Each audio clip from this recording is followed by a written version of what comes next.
You're listening to and streaming A More Perfect Union on KBLA Talk 1580. I'm Dr. Nii-Quartelai, your host and White House correspondent, joining you live from the City of Angels. I'm in touch, and so you be in touch. Be sure to follow me on all the social media platforms at Dr. Nii-Quartelai. All you got to do is type in Dr. Nii-Q, just DRNIIQ, and I pop right on up. Also, be sure to download the KBLA app to listen to us live or on demand, or simply tell Alexa to play KBLA Talk 1580. That's how fancy we are. Just tell Alexa and boom, shakalaka.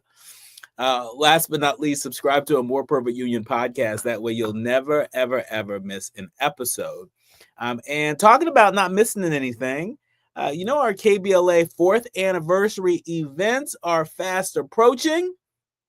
And guess what? Seating at all 4 of our special events, it's getting tight. Have you registered at our KBLA1580.com website? Well, if not, let me encourage you to stop and do it right now so you don't get left out. It's our 4th anniversary, and we want to celebrate it with you. We couldn't think about celebrating it with anybody else but you.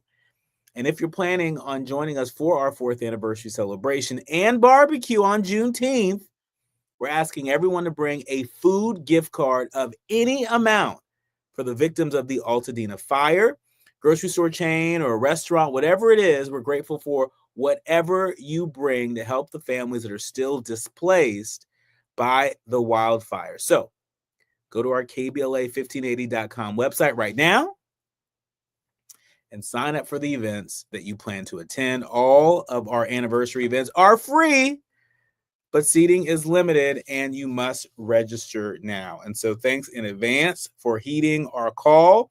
Now it's time for your national news roundup. It's time for you to decide the good, bad, and ugly headlines of the day. Kicking us off, USA Today is reporting that Trump wants 20,000 troops to hunt and transport immigrants. The cost is estimated to be, get this, $3.6 billion. The Pentagon is reviewing a Department of Homeland Security request to deploy more than 20,000 additional National Guard troops to aid the Trump administration's widening crackdown on illegal immigration around the United States.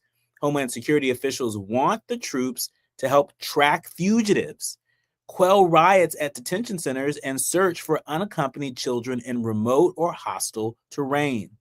Meanwhile, Pentagon and Customs and Border Patrol officials have inspected military bases in recent months, from New Jersey to California, as potential sites to detain an expected influx of migrants. Keeping 20,000 National Guardsmen on duty for a whole year, well, that's going to cost us a pretty penny. In fact, the cost is estimated to be $3.6 billion. That's $3.6 billion with a B. That's according to U.S. officials briefed on the potential deployment.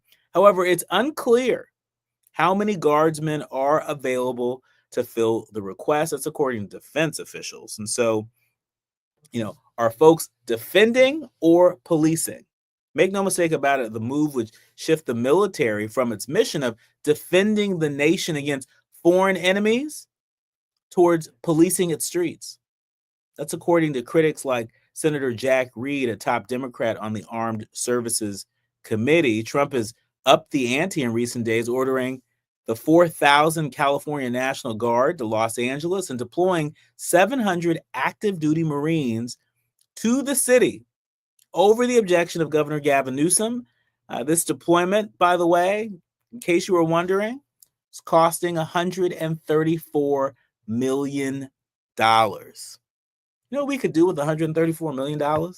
I was just walking through downtown after the mayor's press conference this morning, and I could give you a a laundry list of things that we could do just in downtown LA alone with $134 million. Speaking of the mayor and that press conference, the LA Times reporting that the mayor has, she's considering a curfew. She's considering a downtown curfew to quell the violence. That's right. She said that just this morning. And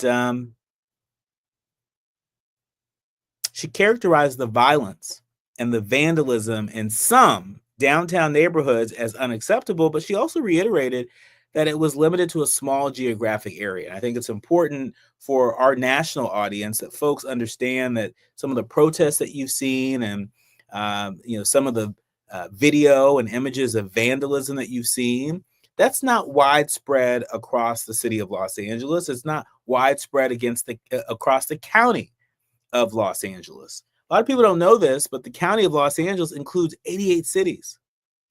This is the second largest city in the country. And so, yes, there are disturbances that are happening, but they're not as widespread as some would have you believe.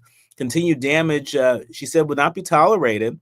She also called on all Angelenos to help with the cleanup efforts downtown. I certainly saw with my own eyes walking from Emergency Command on Temple Street. I walked down Temple Street to Main Street and then down Main Street over by City Hall and downtown. And I saw a number of business owners that were out there doing their part to clean up the mess. There's a lot of tagging down Temple Street, particularly on the federal building and the U.S. Veterans Affairs building. There's a lot tagged there. I think probably the most common tag I saw was F Trump and F ICE. I was saying earlier to one of my producers, Faraji, I said, if I had a nickel for every time I saw that tag, I'd be able to cover his breakfast, lunch, and dinner for the next couple months. That's how much I saw walking downtown today. The mayor also spoke to the terror and uncertainty rippling through our community, saying, quote, "We never know when, we never know how long," referring to these government sweeps. But she went on to say that very notion creates such a terrible sense of fear in our city. And it's just not right to do that to a population who's trying to survive. And so I'll share a little bit more insights from that press conference with Mayor Bass this morning. But in other news, speaking of the chill that these actions are sending across the city of Los Angeles, NPR is reporting that after the ICE raids in LA, families of those detained are desperate for answers. Federal agents arrested more than 40 people in workplace raids, including about 24 employees from Ambiance Apparel in downtown LA's fashion district. Many of those workers formed part of a close-knit community with ties to the same, indigenous folks from folks in Mexico and other parts of Central America. And so let's not forget the human toll that this is taking. We've been talking a lot about the politics of it. There's been lots of talk and lots reported about some of the imagery coming out of downtown Los Angeles, coming out of these protests. Certainly we know that there are some actions working their way through the courts, but in the meantime, the human toll on this cannot be forgotten, and we won't allow that to be forgotten here. Finally, speaking of the courts and what folks are doing about this, the Associated Press is reporting that the California governor has asked the courts to block the Trump administration from using troops in these immigration raids. California Governor Gavin Newsom asked a federal court today to block the Trump administration from using the National Guard and Marines to assist with immigration raids in LA, saying it would only heighten tensions. Newsom filed the emergency request after President Trump ordered the deployment of roughly 4,000 National Guards members and 700 Marines to following the protests.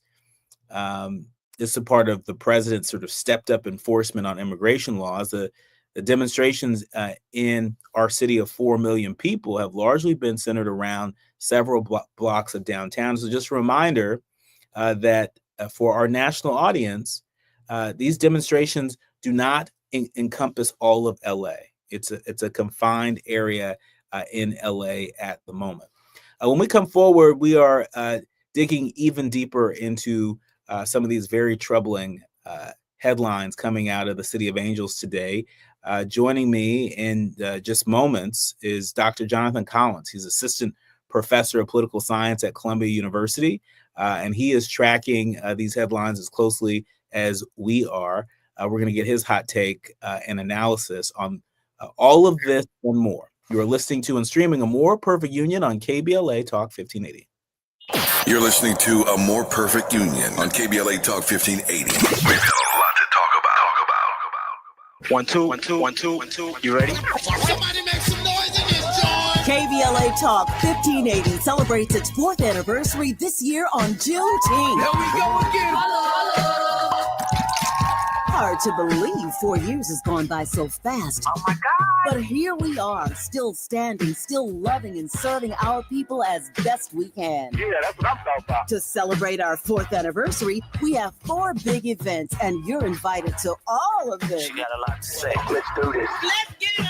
On Wednesday, June 18th, we go live on C-SPAN for the 2nd consecutive year with our Climate Justice Plus Black Health Symposium. Tavis Smiley will moderate an all-star panel of thinkers and influencers as we continue our vitally important climate justice work. Hey, Tavis Smiley, talk about. On Thursday, June 19th, you're invited to join us as we celebrate Juneteenth and our 4th anniversary. There will be plenty of food, fun, great music, good vibes, and all of your favorite KBLA Talk 1580 hosts will be there. Yeah, man. Flip the beat. On Saturday, June 21st, there are 2 big events you're invited to attend. I can't wait to hear it. This year, KBLA Talk 1580 continues its annual partnership with the Empowerment Congress for a community celebration and dialogue to educate, engage, and empower. This year's theme is resilience in the face of chaos. Can't wait to see what's up next. Y'all ain't ready for this. And new this year is our State of Black Women in Los Angeles Symposium, moderated by Dominique DePrima,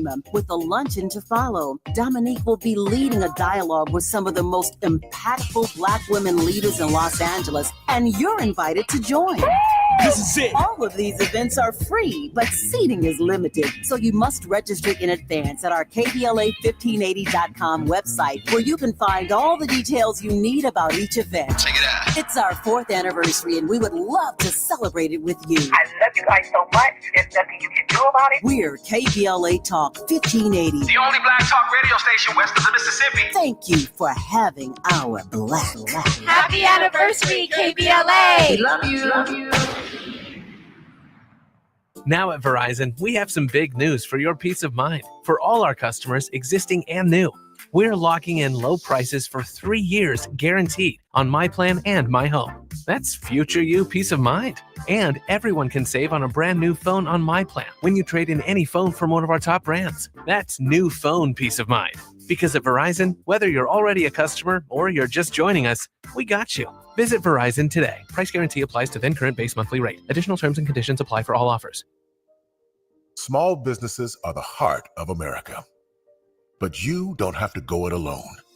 As the nation's largest nonprofit resource of expert business mentoring, SCORE has helped millions of entrepreneurs build their businesses for free. Get the connections, education, and guidance you need with SCORE. We're ready to help. Find a mentor today at score.org. As known as The Consequence, informed opinion, and analysis beyond the headlines. You're listening to A More Perfect Union on KBLA Talk 1580. You are listening to and streaming A More Perfect Union on KBLA Talk 1580. I'm Dr. Nii-Quartelai Corte. I'm really delighted to welcome back to the show our resident political analyst and contributor, Dr. Jonathan E. Collins. He's a professor of political science at Columbia University. And he's also no stranger to the city of Los Angeles. Dr. Collins, welcome back to the show. Dr. Corte, great to see you. Thank you for having me back. Well, it's always great to see you, and it's always great to have you here to help us sort of make it make sense, if that's even possible. You might have heard at the top of the show that Trump wants 20,000 troops, 20,000 to hunt and transport immigrants. The price tag, an estimated $3.6 billion.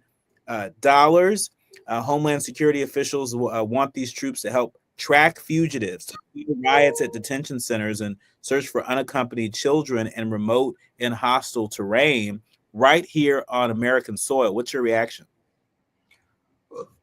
It's quite unprecedented. If you look at the use of federal troops, really state and federal troops, usually when they're deployed, whether it's the National Guard, especially you're talking about the Marines and other branches of the U.S. military, they're used in more like sort of peacekeeping missions or ways in which to kind of like help solve crises. This is what we're supposed to turn to during times of like natural disaster, right? Like these are folks that are supposed to actually come in and provide aid and assistance to the American people. Instead, they're being weaponized against the American people by the president of the United States. The few instances where we've seen the federal troops be deployed, in some instances related to immigration, it's been to sort of fortify the border and protect and sort of secure the border during instances of mass migration across the border. We have not seen the use of troops to crack down on protesters exercising their constitutional right here in the United States of America. So this is a complete 180 from the way in which we've seen this practice work. And, there are estimates that these National Guards folks may be here in the city and county of Los Angeles and in other places across the country for the next 30 days, for the next 60 days, for the next 90 days, possibly for the next year. Talk to us about the optics of that. And the economic impact of that. You've lived here in Los Angeles before. You know that we are a city, we are a state of immigrants who undergird our economy. We got, some big events coming to LA in the coming years. I'm talking about the World Cup. I'm talking about the Super Bowl. I'm talking about the Olympics. I don't know if anybody wants to go and be a part of these sorts of world-class events in a city that looks like it's occupied. Yeah, if you think that it's hyperbole to have that kind of concern, think about North Carolina about maybe a decade or so ago. You remember their state legislature passed this very xenophobic law about same-sex gender in bathrooms. And, it seemed like it was just the product of a political ideological fight and just conservative xenophobia happening that would be only impacted by people in North Carolina. But then you know what happened from there? People stopped doing business in the state. The NBA decided that they were not going to hold the All-Star game in Charlotte, North Carolina in protest of the creation of this law. And this is just sort of one sort of policy or legislative instance where we've seen an economic impact that is not even directly tied to the labor workforce. What's happening in LA, this is at a different level. Like, you cannot understand the economic engine of the state of California without understanding the contribution of immigrants. You think about where the protests started in the downtown area. This is the place where you see folks who have come from countries from all around the world, although it's being racialized as being specifically about our Latinx brothers and sisters. folks from around the world are coming to downtown Los Angeles as merchants. They're selling goods. They're making goods. They're contributing to the sort of the bare bones of the city economy when it comes to apparel, when it comes to the creation of whether it's sets that you see designed in movies and television. I mean, everything that happens in Los Angeles economically starts with the arms and the calluses of the immigrants there. And so when you have a witch hunt, when you're using these ICE raids to fish them out, this could be irreversible. And I think that is the concern, is that this could be irreversible damage done to the economy of the state of California. Yeah, I mean, absolutely. And we know that right now, Governor Gavin Newsom is asking the courts to block the Trump administration from using troops in the immigration raid. For our audience who may be less familiar with how this should work, disaster declarations, when governors and even mayors sort of reach out to the president to activate the National Guard, there is a process. This isn't a nilly-willy kind of thing. The Constitution is pretty explicit in how that's supposed to happen. And in no area of the Constitution, as I understand it, and as I've read about it, does it say that the president has the power to unilaterally do what President Trump has done? That's 100% correct. I think a simple way to think about it is, the president is external facing, and then our state leaders, our governors, are domestic facing. And so the president is the commander in chief of the armed forces. And that gives the president the ability to employ and deploy the armed forces around the world globally outside of the U.S. So if we have a conflict with another country, and then the president wants to call upon U.S. troops to execute some sort of foreign mission, then the president has the ability to act and do that without any sort of approval from Congress and yet alone states. They need Congress to declare war. So if this escalates to the level of war, okay, now we're talking about congressional action. But anything foreign facing, anything abroad, that's presidential territory. When you're talking about things that are inward facing, domestic, this starts with our state governors, and they usually then coordinate with the city mayors. And it usually goes from center down as opposed to sort of center up. But Trump is completely erasing this dynamic and trying to superimpose the ability for the president to now suddenly turn and steer troops domestically, as opposed to allowing the state governors to do their job. Yeah. One of the more concerning headlines that I saw first thing this morning, I've been like a dog on a bone ever since. The LA Times is reporting that LAUSD will deploy school police to set up safe zones around campuses and graduations amid these ICE raids. The LA School Police will patrol and guard campus entrances when immigration agents are spotted. Graduation events will become makeshift sanctuaries for families until immigration agents leave the area. And school officials had some pretty angry words for President Trump. I don't know how else to view this other than being an escalation. I mean, the fact that LAUSD school police are now on patrol to create safe zones for young people, for kids to be able to go to school, to be able to go to graduations with their families. What do you make of this? It has the makings of a two-word phrase that we don't need to use lightly in, thinking about American news and political coverage, but it's hard to not venture into this territory. And that two-word phrase is civil war, right? When you have essentially interstate, a really intergovernmental conflict, that creates the conditions for civil war. And that's essentially what we're escalating towards. When you're talking about school systems, the LAUSD police officers, they're employed by the district. These are not city police officers. These are district police officers that at best are usually supposed to manage issues of like public safety on school campuses.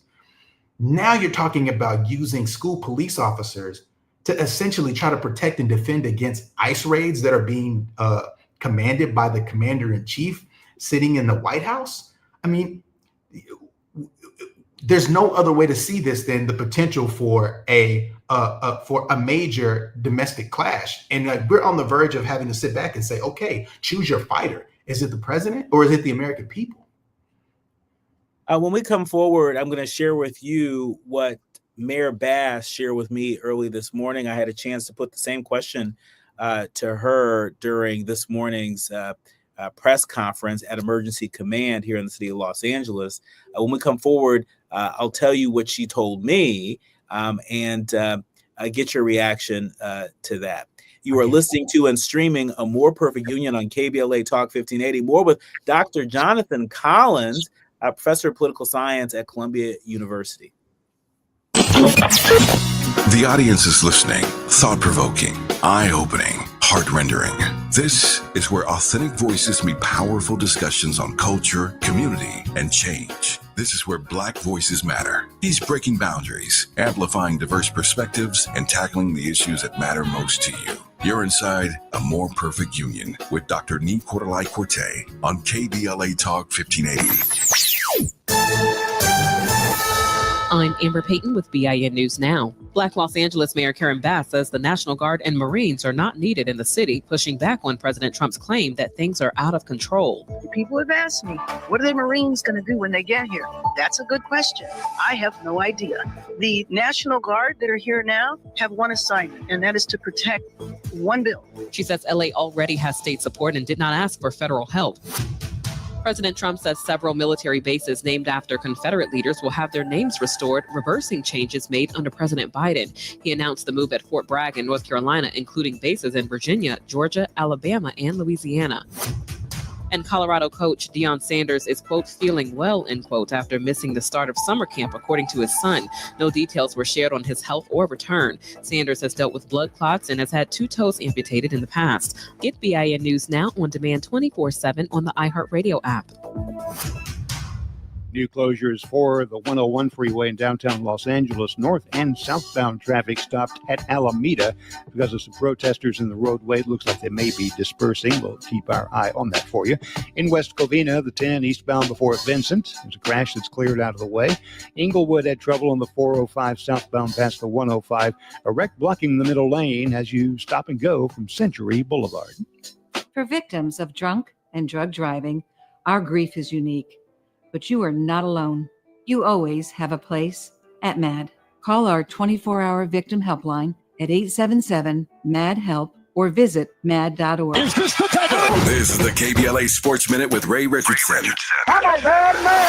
Get well wishes are circulating for University of Colorado football coach Deion Sanders. Sanders is spending time at his home in Texas to deal with an unspecified health issue. The 57-year-old Sanders is entering his 3rd season at Colorado. The Celebration Bowl, the game that decides the Black College Football National Champion, will be played Saturday, December 13th in Atlanta at Mercedes-Benz Stadium, home of the NFL Atlanta Falcons. The game features the SWAC Conference champion against the champ from the MEAC Conference. The game will be televised live on ABC, 9 a.m. kickoff LA time. The Rams and Chargers are going through mandatory minicamps this week. First preseason game for the Rams is August 9th against Dallas at SoFi Stadium.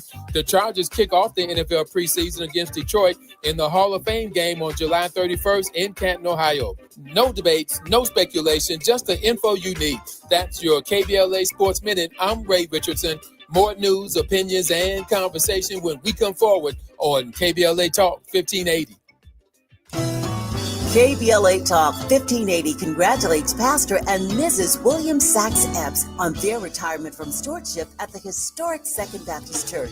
Dr. Epps has faithfully served Second Baptist as its senior pastor for 37 years. What a legacy of love and leadership. Pastor and Mrs. Epps will be honored at a luncheon on Saturday, July 26, 11 a.m. to 2 p.m. at the Sheraton Universal Hotel in Universal City, and you're invited to attend. Noted scholar storyteller, Dr. Michael Eric Dyson, is the keynote speaker. For ticket information, please contact epsretirement@gmail.com or call 213-399-2103. That's epsretirement@gmail.com or call 213-399-2103. To Pastor Epps and First Lady Epps, congratulations from all of us at KBLA Talk 1580. Hi, I'm LA City Councilman Curran Price, inviting you to join us on Saturday, June the 14th from 11 a.m. to 2 p.m. as we cut the ribbon on the brand new Enel Woods Park at 8703 South McKinley Avenue. Thanks to a generous donation from Heal the Bay, the park features smart irrigation, stormwater capture systems, and space for local wildlife to thrive. And we've built a walking trail, picnic areas, native landscaping, and quiet spaces for families to gather, relax, and connect. This is part of a much larger effort to expand green spaces across South LA with 3 new parks in the works, a first-of-its-kind community center coming soon, and plans to connect it all through the South LA Greenway. So mark your calendar for Saturday, June 14th, 11 a.m. to 2 p.m., and come celebrate a greener, stronger South LA at Enel Woods Park. I'm also pleased to sponsor the Climate Justice Plus Black Health Symposium, moderated by Tavis Smiley, live on C-SPAN, Wednesday, June the 18th, from 4 to 7 p.m. at the Nate Holden Performing Arts Center. Just a reminder to sign up right away at the KBLA1580.com website to join me, Mayor Karen Bass, Congresswoman Sidney Kamlager Dove, Tennessee State Representative Justin Pearson, Dr. Cornel West, former Congressman Jesse Jackson Jr., the Sierra Club's Ben Jealous, and other Black influencers in the climate and health fields, as we continue to amplify the connection between climate and poor health outcomes for our people. Thank you for listening. I'm Councilman Curran Price.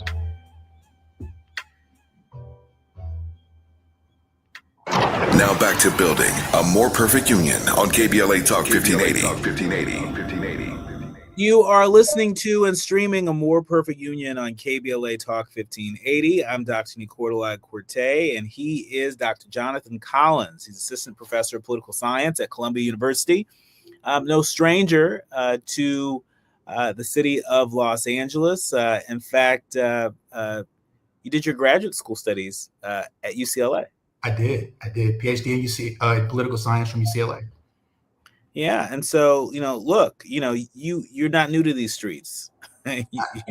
you know exactly what these streets are giving, and you know that the city of Los Angeles, California in general, but the city of Los Angeles, is a city of immigrants.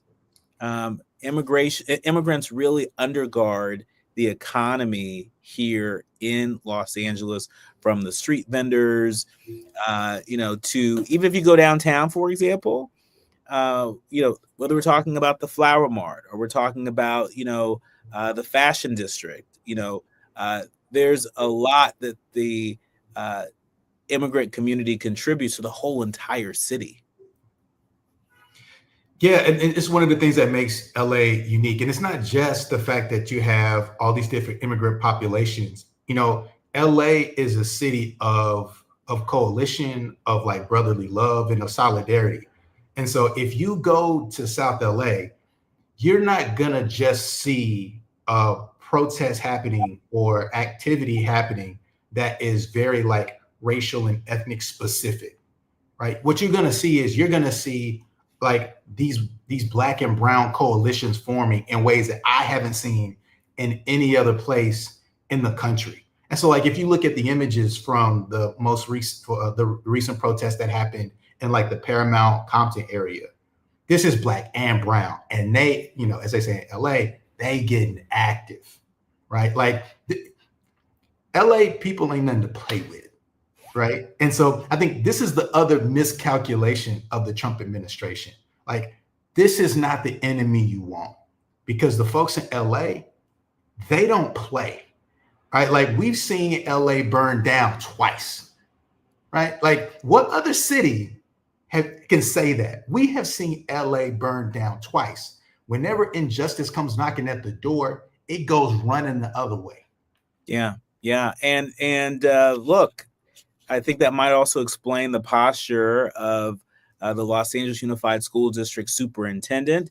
The LA Times reporting that LAUSD will deploy school police to set up these safe zones around campuses and graduations amid ICE raids. The superintendent said that he would not rule out the potential for a standoff involving school police if federal officers attempted to enter a school or an off-campus school event, such as a graduation ceremony, without a judicial warrant. Dr. Collins, talk to us about the significance of this statement from the superintendent of the second largest school district in the country. Well, it's a statement from a superintendent over a school system that sounds like they're in the middle of a war. And that's something that we don't typically see, and it's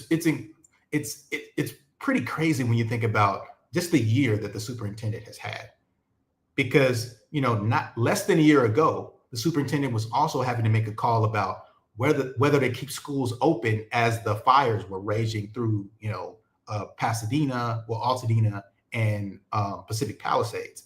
That was a crisis that required not only just like local, but state support to come in and keep folks safe and alive. And now you turn to what we're seeing now, and it's the superintendent having to make decisions about how we're going to protect kids from essentially seeing either their peers or even their peers' parents, like the target of ICE raids, and potentially like wrangled up and deported at first sight. I mean, like, this is not the kind of decision the superintendent is supposed to be making. They're supposed to be trying to figure out, okay, right, what kind of progress did we make over the past year to address the learning loss that kids are still facing as a result of the COVID-19 pandemic in 2020? They're supposed to be making decisions about budgets, as the Trump administration has been divesting from the public school system, from K-12 education. And it's been these district leaders who have to figure out, how do we make up for the funding that the federal government is pulling from underneath us? And so now on top of that, you add this dynamic with ICE and with raids and with immigration. It's just, it tears your heart. It really does. It really breaks my heart. Yeah. And I put the same question to Mayor Bass this morning at the press conference at Emergency Command, and asked her, if she had been in touch with the LA Unified School District Superintendent. I asked her if LAPD might be supporting or coordinating with LAUSD police potentially. And she said, quote, let me just say I've been in close coordination, and that has not been necessary right now, but I have been in conversation with the superintendent. We spoke the other day, and about what he's deciding to do. And I know he's deciding to protect the children. She went on to say, that a month ago or 2 months ago, ICE agents showed up to an elementary school to do a welfare check on some kids. It's very interesting that you would send federal officers in to check on elementary school kids, but I know he's also dealing with the fear from the parents. So, for example, at my grandson's school yesterday, there was ICE that was visible, and you have parents who are there dropping off and picking up their kids. How do you think that makes them feel? I mean, it's a sense of intimidation and fear that's just so unnecessary and so corrosive to our city. Mayor Bass went on to say that she can't imagine that there would be a conflict between local and federal police. And that was what the mayor shared with me. I can't imagine it. The question to you, Jonathan, can you imagine a conflict on the ground between LA Unified School District school police and ICE agents? Because, call me crazy, but I think that might be the kind of conflict that the president is itching for. Yeah, you're not crazy at all. We should 100% expect this. Actually, there's precedent for this. So the Trump administration strategy, they're not the innovators of this. We've seen, especially during the Bush administration, we've seen ICE targeting public schools, basically leveraging compulsory school laws as sites to execute these immigration enforcement initiatives. Like, there are certain institutions, certain public institutions, like schools, like hospitals, where ICE agents have camped out waiting for sort of victims to walk by. What we're seeing with Trump is just the escalation of that strategy, right? Like actually making this the center of how they're actually trying to execute this incredibly over the top immigration enforcement initiative. And so, yeah, I can see it. The irony of this, though, is that in LA, Trump is so unhinged that we're looking at the LAPD like, hey, you got our back. Like, can you imagine, right? Folks in Paramount and Compton looking for the LAPD, looking for the LA County Sheriff, right?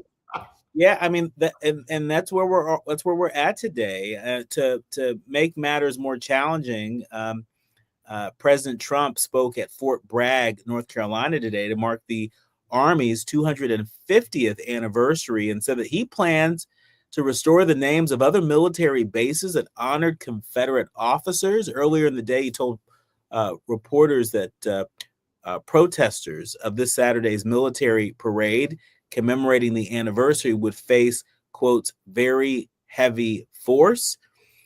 Meanwhile, his defense secretary, Pete Hegseth, he sparred with Democratic lawmakers in testimony this morning in a House hearing about the Pentagon's budget request.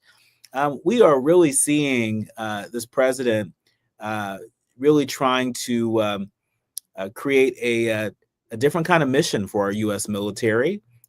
He is actively politicizing our U.S. military and actively antagonizing folks on the ground in places like Los Angeles that question these ICE raids, question the lack of due process afforded to our fellow Americans, afforded to our neighbors, people that are a part of our community. When we come forward, Dr. Collins, I want you to stick around and share with us your take on the significance of President Trump delivering these remarks in Fort Bragg, North Carolina on the 250th anniversary of the U.S. Army. Help us read the tea leaves on this. When we come forward, more with Dr. Jonathan Collins. You are listening to and streaming A More Perfect Union on KBLA Talk 1580.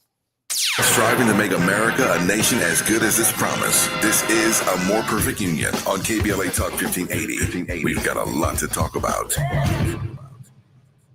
Looking for a purposeful and passionate way to make a difference in your community? Volunteer with our Senior Medicare Patrol and help prevent Medicare fraud. SMP volunteers work in their community educating peers about healthcare fraud and how to prevent and detect it. Free training starts soon. Check us out online or at an SMP open house near you. We're on a mission to stop fraud. Join our team. You make a difference. Visit caspvolunteer.org. Protect yourself from Medicare card scams. Scammers may call, email, or even knock on your door claiming they need your Medicare info, asking for money or threatening to cancel your benefits. Don't fall for it. It's a scam. Remember, Medicare doesn't need to verify your information. They already have it. Medicare won't charge you for a new card and will never threaten to cancel benefits. Check your Medicare statements for suspicious charges and report scams to the California Senior Medicare Patrol at 1-855-613-7080. We're here to help. Ready to order? Yes. We're earning unlimited 3% cash back on dining and entertainment with a Capital One Saver card. So let's just get one of everything. Everything? Fire everything. The Capital One Saver card is at table 27 and they're earning unlimited 3% cash back. Yes, Chef! This is so nice. Had a feeling you'd want 3% cash back on dessert. Ooh, tiramisu. Earn unlimited 3% cash back on dining and entertainment with the Capital One Saver card. Capital One, what's in your wallet? Terms apply. See CapitalOne.com for details. KBLA Talk 1580. We've got a lot to talk about. KBLA Talk 1580, connecting you with services and solutions. The Autopsy Initiative provides a second autopsy free of charge for victims' families who have lost their loved ones due to a police-related death. The services offered through the initiative include the completion of a second autopsy, disclosure of preliminary findings, and a final autopsy report.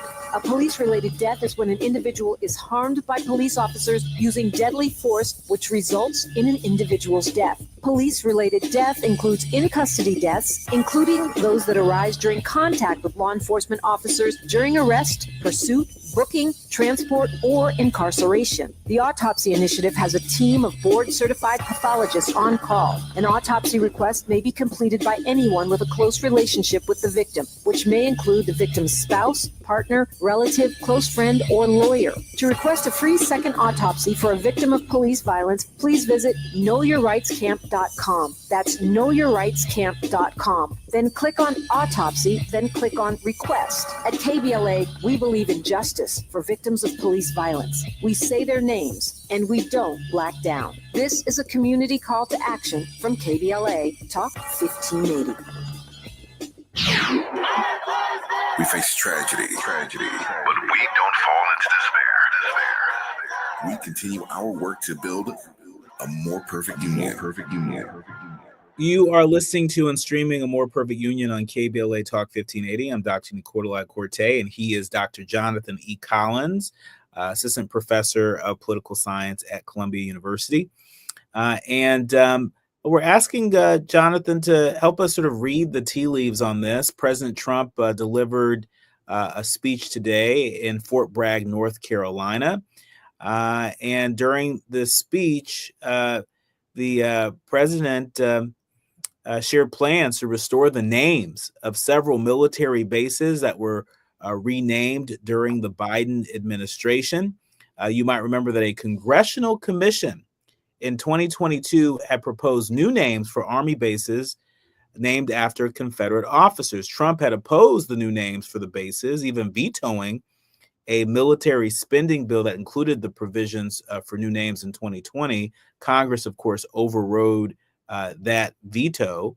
Now, Trump is there, singing a new tune while also commemorating the Army's 250th anniversary. In my view, we are watching the president of the United States reshape our relationship with the U.S. military. The U.S. military, has largely been seen as apolitical, right? As not wading into the politics of any particular party. And what we're seeing with the deployment of the National Guard here in Los Angeles and other parts of the country, what we're seeing now with the president looking to reverse congressional action to, take the names of Confederate generals off of the names of Army bases. What is President Trump exactly up to? Well, Trump continues this mission to essentially, President Trump wants to divide the country like a fresh sweet potato pie. Just slice it right down the middle and have this big gaping divide that we then call America. And again, I hate to continue to use this phrase, but it goes back to this idea of a civil war. And when you start to want to re-honor the Confederate leaders of the Confederacy, you're telling me that you want a civil war. You're signaling, you're gesturing toward the idea of a civil war. And deeper than that, Dr. Quartelai, Dr. Q, since when do we like losers? Since when do we like losers? I mean, you're right. That's the president that prides himself in saying he likes winners, right? Right. The Confederacy didn't win. It wasn't close. They got destroyed. And so you mean to tell me this group of folks, they got together and decided that they wanted to overthrow the American government, secede, create their own sort of country or civilization, because they were just asked to do one thing: not be racist, just not have slaves. It's the only thing that we need you to do. And they drew the line and said, nope, we're out of here. We disagree. We don't want to be a part of what you have going on. And now you fast forward hundreds of years later, and we want to re-commemorate that. Dr. Collins, I've got to ask you, is President Trump winning the narrative? I mean, look at some of the video and the images that are coming out of Los Angeles, for example, where even the mayor, a number of times during this morning's press conference, went out of her way to make clear that these protests that folks are seeing and some of the vandalism that you're seeing, some of the violence and looting that people are seeing, that it is not widespread. It's not all across the city of Los Angeles, but they're in very specific pockets of downtown that it doesn't come close to representing the fullness of our city. With another estimated 2,000 National Guards troops coming to Los Angeles, does the sheer volume of National Guard and Marines, does that play into Trump's hand? Is that the image that he wants to project across the country and around the world to justify his actions? Well, it's what he wants to project, because he's trying to create a narrative and imagery around this idea that, going back to the earlier segment, the president's role with commanding the federal troops and state troops tends to be more outward focused. The president responds to foreign threats and deploys the troops in response. But he's looking inward and saying, those protesters in LA, they are not us. They are a foreign threat. And I need to deploy these troops to get rid of essentially these people that are infiltrating our country. And so, when you talk about 2,000 National Guard members, the irony of the National Guard being deployed, people who are enlisted in the National Guard, these are paraprofessionals. Mm-hmm. They work regular jobs. They live in California, and they sort of hide in plain sight. This could be the guy working at the grocery store. This is they could be the guy working at the post office. These are regular, everyday people who do PT training on the weekends. And now suddenly your friendly neighborhood guy is holding a rifle, claiming to protect a building, but they're really blocking your fundamental right to protest. I mean, so, that happening is crazy. But I want to go back to that number, 2,000 troops. And it makes me think about another number, 1,500. You know what that number is, Dr. Q? 1,500 is the number of people that President Trump pardoned for participating in the January 6th insurrection. That's right. 1,500. But you mean to tell me 100 protesters require 2,000 National Guard members to be? Well, an additional 2,000, because you remember that the president ordered 2,000 National Guard, and now he's ordered an additional 2,000 in addition to the 700 Marines. And so right now we're at about 4,700. Now, let me tell you something, Dr. Collins. I walked around downtown Los Angeles this morning. After the mayor's press conference, I purposely walked from Emergency Command down Temple Street, past the federal building, past the U.S. Veterans Affairs building, past the federal courthouse, made a left on Main Street, walked down Main Street past City Hall. And, I was scratching my head because I didn't see any National Guard. So I'm trying to make it make sense, because we keep hearing that the president has ordered the National Guard, and we see video saying that they're on their way. Yeah. They're on buses, right? And I did not see them. I was looking for them this morning. Couldn't find them. Because I wanted our leaders, learners, and listeners to know what I saw with my two eyes, and I did not see the National Guard. So I'm wondering, well, where are they? If this city is in such a bad state, if this city is being overridden by violence and by criminal activity, by folks that don't mean our nation well, if we're being so overridden by these forces, well, where are the National Guard? I didn't see them. Right. I didn't see them, and so I think it's important that we keep people honest.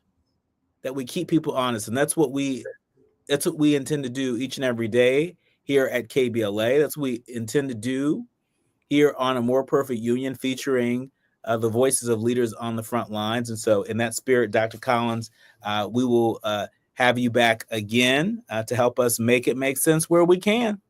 We'll try our best. Thank you. Thank you, Nii-Quartelai. I love these opportunities. Thank you so much. Absolutely. You are listening to and streaming A More Perfect Union on KBLA Talk 1580. When we come forward, we're going to dig even deeper into some of the biggest headlines that are trending coming out of Los Angeles and also coming out of our nation's capital. I want to play for you a clip of what Speaker Emeritus Nancy Pelosi had to say earlier. It was probably the most coherent message that we've heard from a Democrat in Washington. And then a little bit later in our second hour, you don't want to miss my conversation with former New York Times opinion journalist Charles Blow. He's got a special on Hulu that you don't want to miss just in time for Pride Month. You are listening to and streaming A More Perfect Union on KBLA Talk 1580.